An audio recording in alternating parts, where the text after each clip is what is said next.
നമസ്കാരം. ഞാൻ doctor Sonia, department of സ്വസ്ഥവൃത്ത. ഈ കഴിഞ്ഞ അസിസ്റ്റന്റ് പ്രൊഫസർ തസ്തികയിൽ സ്വസ്ഥവൃത്ത വിഭാഗത്തിൽ എനിക്ക് 1ാം റാങ്ക് നേടാൻ കഴിഞ്ഞു. എൻ്റെ ഈ അച്ചീവ്മെൻറ്റിൽ ദ്രോണ ഇൻസ്റ്റിറ്റ്യൂട്ടിൻ്റെ പങ്ക് ഒരു അവിഭാജനീയമായ ഫാക്ടറാണ്.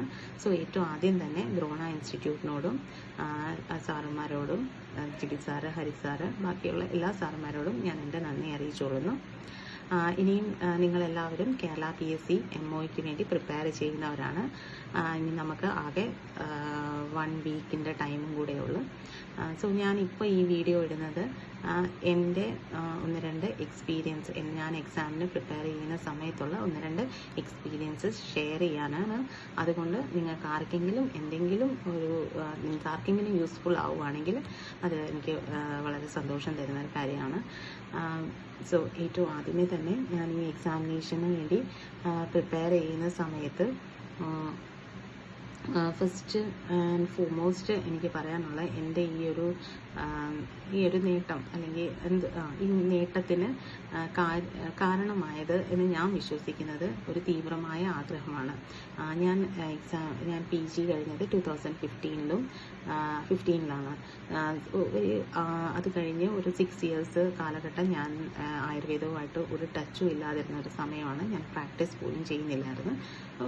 ഞാൻ ഹസ്ബൻഡിൻ്റെ ജോലി സ്ഥലത്ത് ഇന്ത്യക്ക് വെളിയിലായിരുന്നു. അവിടെ എനിക്ക് പ്രാക്ടീസ് ചെയ്യാനുള്ള ഒരു അവസരം ഇല്ലാതിരുന്നത് കൊണ്ടാണ് ഞാൻ പ്രാക്ടീസ് ചെയ്യാതിരുന്നത്. സോ അതുകൊണ്ട് തന്നെ എനിക്ക് തീവ്രമായ ഒരു ആഗ്രഹം ഉണ്ടായിരുന്നു. ഞാൻ പഠിച്ച ശാസ്ത്രത്തിൽ തന്നെ എനിക്ക് മുന്നോട്ട് വരണം. ഞാൻ എന്ത് ആഗ്രഹിച്ചാണോ ഞാൻ ഈ ശാസ്ത്രം തിരഞ്ഞെടുത്തത് അത് അങ്ങനെ തന്നെ എനിക്ക് മുന്നോട്ട് വരണം ഉള്ള ഒരു തീവ്രമായ ആഗ്രഹമുണ്ടായിരുന്നു.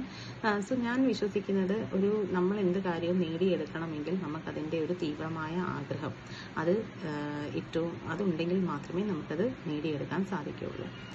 ഇനിയും മറ്റ് ചില കാര്യങ്ങളും കൂടെ എനിക്ക് നിങ്ങളോട് ഷെയർ ചെയ്യാനുണ്ട്. പിന്നെയുള്ള ഞാൻ ഈ നോട്ടിഫിക്കേഷൻ വരുന്ന സമയത്ത് എനിക്ക് ഒട്ടും കോൺഫിഡൻസോ ഈ എക്സാമിന് അപ്ലൈ ചെയ്യാൻ വളരെയധികം സെൽഫ് ഡൗട്ടായിരുന്നു. കാരണം ഇത്രയും ഗ്യാപ്പായി കഴിഞ്ഞ് ഇത്രയും നമ്പേഴ്സ് കുറവ് വേക്കൻസി ഉള്ള ഈ പോസ്റ്റിലേക്ക് അപ്ലൈ ചെയ്ത് ഇതിലേക്ക് ടൈം സ്പെൻഡ് ചെയ്യുന്നത് വേർത്താണോ ഇല്ലയോ എന്ന് ഞാൻ പല പ്രാവശ്യം ആലോചിച്ചിട്ടുണ്ട്. ബട്ട് അതൊക്കെ എൻ്റെ ആഗ്രഹം കൊണ്ടായിരിക്കാം അതിനൊരു ട്രയൽ ചെയ്തത്. സോ ഇത് എക്സാമിന് പ്രിപ്പയർ ചെയ്യുന്ന സമയത്ത് തന്നെ ഞാൻ കുറച്ച് ഡിസിഷൻസ് എടുത്തിരുന്നു. എനിക്ക് പ്രീവിയസ് PSCs നഷ്ടപ്പെടാൻ ഉണ്ടായ ചില കാരണങ്ങൾ എന്തായാലും അവോയ്ഡ് ചെയ്യണം. വീട്ടുകാരും എനിക്ക് ആ ഒരു ഉറപ്പിലാണ് ഈ PSCക്ക് അപ്ലൈ ചെയ്യാനുള്ള ഒരു സമ്മതം തന്നെ മൂളിയത്. അവരും പറഞ്ഞു, എനിക്ക് ഏറ്റവും വലിയ ഒരു പ്രശ്നം എന്ന് പറയുന്നത് ഞാൻ നല്ലൊരു ആൻസൈറ്റി ഉള്ള ആളാണ്, നല്ല ടെൻസ്ഡ് ആവുന്ന ഒരാളാണ്.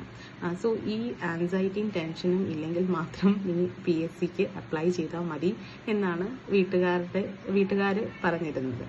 സോ ഞാൻ ഈ ടെൻഷനും ആൻസൈറ്റിയും ഞാൻ ഒഴിവാക്കാൻ ഞാൻ എന്തായിരുന്നു ചെയ്തത് എന്നുള്ളത്, എപ്പോഴെങ്കിലും എനിക്ക് ഇതുപോലുള്ള ആൻസൈറ്റിയോ ഞാൻ ഇതുപോലൊക്കെ മനസ്സ് കാട് കയറി ചിന്തിക്കുമ്പോൾ എനിക്ക് കിട്ടുമോ, ഇതിപ്പോൾ ആകെ ഒരു പോസ്റ്റല്ലേ ഉള്ളൂ എന്നുള്ള രീതിയിലൊക്കെ എന്തെങ്കിലും ഞാൻ അങ്ങനെ ഒരു തിങ്ക് ചെയ്യുന്ന സമയത്ത് ഞാൻ എന്നെ തന്നെ പറഞ്ഞ് മനസ്സിലാക്കുമായിരുന്നു, നീ ഈ ആൻസൈറ്റിയോ ടെൻഷനോ അടിക്കുന്നതുകൊണ്ട് നിനക്ക് നിന്റെ എക്സാമിലേക്കോ അല്ലെങ്കിൽ നിനക്ക് ഈ എക്സാം പാസ്സാകാൻ നിനക്ക് എന്തെങ്കിലും അത് യൂസ്ഫുൾ ആവുന്നുണ്ടെങ്കിൽ ടെൻഷൻ അടിച്ചോളൂ, അല്ലെങ്കിൽ ആൻഷ്യസ് ആയിക്കോളൂ എന്ന് ഞാൻ പറയുമായിരുന്നു. സോ അപ്പോൾ അതിൻ്റെ പ്രയോജനമൊന്നും ഇല്ലെങ്കിൽ there is no point of being tensed or anxious എന്നുള്ള രീതിയിൽ ഞാൻ പല പ്രാവശ്യം പറയുമ്പോൾ എനിക്കതൊരു ആൻസൈറ്റി എനിക്ക് കൺട്രോൾ ചെയ്യാൻ പറ്റുന്നത് പോലെ എനിക്ക് തോന്നി.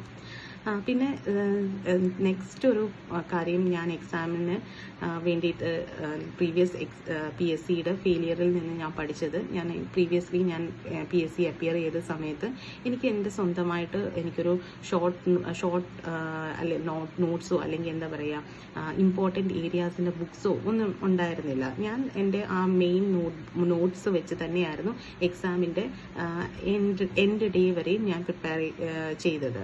സോ അത് എനിക്കൊരു വലിയൊരു ബ്ലണ്ടർ അല്ലെങ്കിൽ അതൊരു വലിയൊരു പോരായ്മയായിട്ട് എനിക്ക് തോന്നിയായിരുന്നു. സോ ഞാൻ ഈ PSCക്ക് പ്രിപ്പയർ ചെയ്യുന്ന ഫസ്റ്റ് ഡേ മുതൽ തന്നെ ഞാൻ എക്സാം ഡേക്ക് അല്ലെങ്കിൽ എക്സാമിന് ഒരു 2 വീക്സ് മുമ്പേ ഞാൻ എന്തൊക്കെ കാര്യങ്ങൾ എനിക്ക് ഏതെങ്കിലും ഒരു ഇമ്പോർട്ടൻ്റ് ഏതെങ്കിലും ഒരു ഏരിയ പഠിക്കുമ്പോൾ അതിനകത്ത് എന്തൊക്കെ കാര്യങ്ങൾ എനിക്ക് അന്ന് വായിക്കണം. അത് ചിലപ്പം ചില കാര്യങ്ങൾ വോളറ്റൈൽ ആയിരിക്കും, നമുക്ക് പെട്ടെന്ന് നമ്മുടെ മൈൻഡിൽ നിന്ന് സ്കിപ്പ് ചെയ്തു പോകുന്ന കാര്യങ്ങളായിരിക്കും, അല്ലെങ്കിൽ ചിലത് വളരെ ഇമ്പോർട്ടൻ്റ് ആയിട്ടുള്ള കാര്യമാണ്, എന്തായാലും നമ്മൾ മസ്റ്റ് റീഡ് ആയിട്ടുള്ള ടോപ്പിക്സ് ആണ്.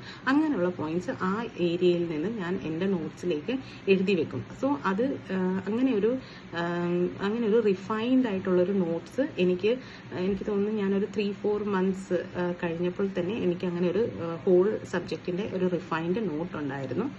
പിന്നെ അത് എന്നെ വളരെയധികം ഹെൽപ്പ് ചെയ്തിട്ടുണ്ട്. നമ്മൾ സമയമില്ലാത്ത സമയത്തൊരു ദ്രോണയുടെ തന്നെ എന്തെങ്കിലും ഒരു എക്സാം വരുന്ന സമയത്താണെങ്കിലും എനിക്ക് ജസ്റ്റ് അത് റീഡ് ചെയ്താൽ തന്നെ എനിക്ക് മാർക്ക് സ്കോർ ചെയ്യാൻ പറ്റുന്നത് പോലെ എന്നെ അത് ഹെൽപ്പ് ചെയ്തിട്ടുണ്ട്. പിന്നെ ഒരു ലാസ്റ്റ് ഒക്കെ ആയപ്പോൾ ഒരു എക്സാമിന് ഒരു 1.5 മന്ത്സ് മുമ്പ് ഞാൻ വേറെ അതിൽ കുറച്ചും കൂടെ റിഫൈൻഡ് ആയിട്ടുള്ള നോട്ട്സ് പ്രിപ്പയർ ചെയ്തിരുന്നു. ലൈക്ക് ഒരു മൈൻഡ് മാപ്പിംഗ് എന്നുള്ള രീതിയിലുള്ള സിംഗിൾ ഷീറ്റിൽ വരുന്ന രീതിയിലുള്ള നോട്ട്സ് ഞാൻ പ്രിപ്പയർ ചെയ്തിരുന്നു. എന്ന് വെച്ചാൽ ഏതെങ്കിലും ഒരു ടോപ്പിക് എടുത്താൽ അത് ഒരു സിംഗിൾ ഷീറ്റിൽ മൈൻഡ് മാപ്പിംഗ് വെച്ച് എഴുതി വെക്കുക. സോ ദാറ്റ് ആ ഒരു സിംഗിൾ ഷീറ്റ് നോക്കിയാൽ തന്നെ ആ ഏരിയയിലുള്ള എല്ലാവിധ കാര്യങ്ങളിലൂടെയും നമുക്ക് ഒന്ന് ഗോ ത്രൂ ചെയ്യാൻ പറ്റും. അപ്പം നമുക്ക് അവിടെ എന്തെങ്കിലും കൺഫ്യൂസ്ഡ് ആയിട്ട് ഫീൽ ചെയ്യുന്ന ഏരിയ നമുക്ക് മെയിൻ നോട്ട്ബുക്സിൽ തന്നെ നോക്കി റെഫർ ചെയ്യാൻ പറ്റും. സോ അതും എനിക്കൊരു വളരെയധികം ഹെൽപ്പ് ചെയ്തു. എനിക്ക് അത് ലാസ്റ്റ് ഫ്യൂ ഡേയ്സിൽ എന്നെ അത് വളരെയധികം ഹെൽപ്പ് ചെയ്തിരുന്നു.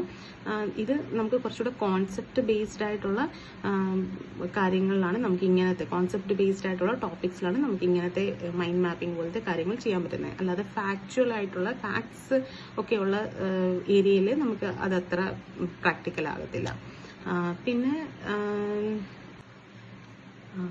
പിന്നെ ഞാൻ ഫേസ് ചെയ്തിരുന്ന ഒരു മെയിൻ പ്രോബ്ലം എന്ന് പറയുന്നത് ടൈം മാനേജ്മെന്റ് ആയിരുന്നു. ഞാൻ ഇതിനു മുമ്പ് അപ്പിയർ ചെയ്ത PSCയിൽ എനിക്ക് ടൈം മാനേജ്മെന്റിന്റെ ഒരു പ്രോബ്ലം വളരെയധികം ഞാൻ ഫേസ് ചെയ്തായിരുന്നു. എനിക്കൊരു 80% ക്വസ്റ്റ്യൻസ് മാത്രമേ എനിക്ക് അന്ന് ചെയ്യാൻ സാധിച്ചുള്ളൂ. ബാക്കിയുള്ള ക്വസ്റ്റ്യൻസ് ഒക്കെ ഞാൻ വളരെ ഓടിച്ചിട്ട് ഫിനിഷ് ചെയ്യുമായിരുന്നു. സോ ടൈം മാനേജ്മെന്റിന് വേണ്ടി ഞാൻ ചെയ്ത കാര്യങ്ങൾ എന്ന് പറഞ്ഞാൽ ഞാൻ മിക്ക ദിവസങ്ങളിലും ഞാൻ ക്വസ്റ്റ്യൻ പേപ്പേഴ്സ് ആൻസർ ചെയ്യാൻ ഞാൻ ശ്രമിക്കായിരുന്നു. അതും ടൈമർ വെച്ച് തന്നെ ക്വസ്റ്റ്യൻ പേപ്പേഴ്സ് ആൻസർ ചെയ്യും. ചെയ്യുന്ന ദിവസങ്ങളൊക്കെ ഞാൻ എൻ്റെ ഒരു ചെറിയ കാലണ്ടറുണ്ട്, അതിൽ ഞാൻ മാർക്ക് ചെയ്ത് വെക്കുമായിരുന്നു. സോ അത് ഈ ക്വസ്റ്റ്യൻ പേപ്പേഴ്സ് ആൻസർ ചെയ്യുന്നത് നമുക്ക് ഒരു കോൺഫിഡൻസ് നമുക്ക് തരും. പിന്നെ അതൊരു സ്മാർട്ട് വേ ഓഫ് സ്റ്റഡിയാണ്. നമ്മൾ ചിലപ്പോൾ ഒരു ടോപ്പിക്ക് നമ്മൾ പഠിക്കാതെ തന്നെ നമുക്ക് അതിനകത്തുള്ള ക്വസ്റ്റ്യൻസ് ആൻസർ ചെയ്യാൻ ഉള്ള ഒരു കേപ്പബിലിറ്റി നമുക്ക് തരും. സോ അതും ഒരു യൂസ്ഫുൾ ആയിട്ടുള്ള ഒരു കാര്യമായിരുന്നു. സോ ഇനിയും വരുന്ന ഒരു 7 days നിങ്ങൾക്ക് ചെയ്യാവുന്ന കാര്യങ്ങൾ എന്ന് പറയുന്നത് ഇനി എക്സാം ഡേനെ മുമ്പിൽ കണ്ടുകൊണ്ട് വേണം ഓരോ ദിവസവും സ്പെൻഡ് ചെയ്യാൻ. എക്സാമിന്റെ ടൈമിംഗ് നമ്മളുടെ കേരള PSCയുടെ എക്സാമിന്റെ ടൈമിംഗ് എന്ന് പറയുന്നത് 7:15 to 9:15 ആണ്. So morning സ്കെഡ്യൂളാണ്. സോ ഇപ്പം നമ്മൾ ലേറ്റ് ആയിട്ട് സ്ലീപ്പ് ചെയ്യുന്ന ആൾക്കാരാണെങ്കിൽ ഇനി അത് മാറ്റി നമ്മൾ കുറച്ച് നേരത്തെ ഉറങ്ങി രാവിലെ എഴുന്നേറ്റ് ഈ ടൈം ഗ്യാപ്പിൽ നിങ്ങൾക്ക് ചെയ്യാൻ പറ്റുന്നത് ഒരു മോക്ക് എക്സാം എഴുതുക. നമ്മൾ ടൈമറൊക്കെ സെറ്റ് ചെയ്ത് ഒരു മോക്ക് എക്സാം ഈ സമയത്ത് നമ്മൾ ചെയ്യുക. സോ ദാറ്റ് നമ്മുടെ മൈൻഡിനെ നമ്മൾ ട്രെയിൻ ചെയ്തെടുക്കാനും അത് നമുക്ക് ഹെൽപ്പ് ചെയ്യും. ദെൻ ഇനിയും ഈ ഇത്രയും ദിവസങ്ങൾ മാത്രമേ ഉള്ളൂ. നമുക്ക് ഏറ്റവും ആവശ്യം നമ്മൾ എത്രയൊക്കെ ഇത്രയും നാളുകൾ നിങ്ങൾ 1 yearോ അല്ലെങ്കിൽ 6 monthsോ ഒക്കെ നിങ്ങൾ സ്പെൻഡ് ചെയ്ത് പഠിച്ചു. പക്ഷെ നമ്മളുടെ ഹെൽത്തിൽ എന്തെങ്കിലും ഒരു ഇഷ്യൂ വന്നാൽ നമുക്ക് ഈ പഠിച്ചതെല്ലാം അതൊക്കെ ഒരു വേസ്റ്റായി പോകും. സോ അതുകൊണ്ട് തന്നെ ഹെൽത്ത് ഇഷ്യൂസ് ഒന്നും തന്നെ വരാതെ നോക്കുക.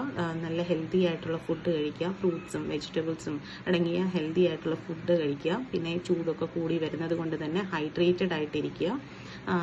നന്നായിട്ട് ഉറങ്ങുക. നന്നായി ഒരു 6 to 7 hours എങ്കിലും നമ്മൾ ഇനിയും ഉറങ്ങണം. എക്സാം അടുത്തു എന്നും പറഞ്ഞ് ഉറക്കളച്ചിരുന്ന് പഠിച്ചിട്ട് കാര്യമില്ല. കാരണം നമ്മൾ ആ ഒരു എക്സാം ഡേയിൽ ആ ഒരു 2 hours അല്ലെങ്കിൽ 1.5 hours നമ്മൾ എങ്ങനെ നമ്മളുടെ മെൻ്റൽ സ്ട്രെങ്ത് ആൻഡ് നമ്മൾ എങ്ങനെ നമ്മുടെ നമ്മൾ അവിടെ പ്രസൻസ് ഓഫ് മൈൻഡ് കാണിക്കും, അതിലാണ് നമ്മുടെ സക്സസ് ഡിപ്പെൻഡ് ചെയ്തിരിക്കുന്നത്. സോ നിങ്ങളെല്ലാവരും നല്ല സ്ലീപ്പും നല്ല ഫുഡും ഒക്കെ കഴിച്ച് ഹെൽത്ത് ഇഷ്യൂസ് ഒന്നും വരുത്താതെ നോക്കുക. ഇനി സ്വസ്ഥവൃത്ത എന്നുള്ള ടോപ്പിക്കിനെ പറ്റി പറയുവാണെങ്കിൽ, സ്വസ്ഥവൃത്തത്തിനകത്ത് ആയുർവേദ ടോപ്പിക്ക് നിങ്ങൾക്ക് ഈ ഇനീഷ്യൽ ഡേയ്സ് എന്ന് വെച്ചാൽ ഈ 7 days ആദ്യത്തെ ദിവസങ്ങളിലൊക്കെ ക്കുന്നത് നന്നായിരിക്കും. കാരണം അത് കോൺസെപ്റ്റ് ബേസ്ഡ് ആയതുകൊണ്ട് തന്നെ പെട്ടെന്ന് മറന്നു പോകാൻ ചാൻസ് കുറവാണ്. സോ ഈ സമയത്ത് നിങ്ങൾക്ക് അതിൽ ഈ ആയുർവേദ ടോപ്പിക്സ് ലൈക്ക് ഋതുചര്യ, ദിനചര്യ, വേഗങ്ങളൊക്കെ ജസ്റ്റ് ഒന്ന് ഓടിച്ചു വിട്ടാൽ എന്നാൽ നിങ്ങൾക്ക് എക്സാം ടൈമിൽ നിങ്ങൾക്ക് അത് റിക്കളക്ട് ചെയ്യാൻ പറ്റും. ദെൻ PSM പോലത്തെ സബ്ജക്ട്സ് അത് കുറച്ച് ഫാക്ച്വൽ ആയതുകൊണ്ട് തന്നെ വോളറ്റൈലാണ്. ആ സബ്ജക്ട്സ് ഒക്കെ അതിനകത്ത് ഏറ്റവും ഇമ്പോർട്ടൻ്റ് ആയിട്ടുള്ള ഏരിയാസ് മാത്രം, നിങ്ങൾ പഠിച്ചിട്ടുള്ള കാര്യങ്ങൾ മാത്രം ഒന്ന് ഓടിച്ച് എക്സാമിനൊരു 3 days മുന്നേ, ലാസ്റ്റ് ഡേയ്സിലേക്ക് നിങ്ങൾ ഏറ്റവും ഇമ്പോർട്ടൻ്റ് ആയിട്ടുള്ള കാര്യങ്ങൾ വെക്കുക. ഒരു 3 days മുന്നേ നിങ്ങൾക്ക് ജസ്റ്റ് ഒന്ന് റെഫർ ചെയ്ത് പോകാവുന്നതാണ്. സോ അധികം പറയുന്നില്ല. നിങ്ങൾ എല്ലാവർക്കും ബെസ്റ്റ് വിഷസ്. എല്ലാവരുടെയും ആഗ്രഹം ആയിട്ട് കേരള PSCയിൽ MO ആകാൻ എല്ലാവർക്കും അവസരം ഉണ്ടാകട്ടെ. സർവേശ്വരൻ എല്ലാവരെയും അനുഗ്രഹിക്കട്ടെ. Thank you.